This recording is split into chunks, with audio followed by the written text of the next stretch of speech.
2021 मध्ये कोरोनात अण्णांचं निधन झालं. त्याच भेटीत राऊत साहेब मला म्हणले, तो शिवसेनेत काही येत नाही. मला काय ग्रामपंचायत लढायची नव्हती, म्हणजे वैयक्तिक मला. आमच्या वडिलांनी कितीतरी हजार सरपंच केले त्यांच्या अख्ख्या कालखंडात, आणि त्यांच्या मुलांनी सरपंच पद घ्यायचं म्हणजे आमच्यासाठी लाजिरवाणी गोष्ट आहे. आणि काही लोक आमचं घर तोडायचा लावायचा, कार्यकर्त्याला जपायचं कसं, कार्यकर्त्याच्या अडचणीच्या वेळेत कार्यकर्त्याबरोबर कसं राहायचं. आणि अण्णांचं एक वाक्य होतं, तू आमदार होशील, खासदार होशील, मंत्री होशील, सगळं होशील, ज्या माणसाबरोबर गाव नसतं त्या माणसाला कुठेही किंमत नसते.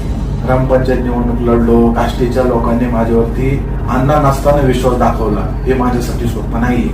बाळासाहेब नाटान अण्णा जसे मित्र होते तसे मितेश नाटाची माझी मैत्री होती. मी निवडून आलो, बिचारा मितेश पडला. मितेश का पडला, कोणी पाडला, असा पिक्चर क्रिएट झाला की मला सभापती व्हायचे. आता राहिला मुद्दा की सभापती पदाला मी विरोधात मतदान का केलं.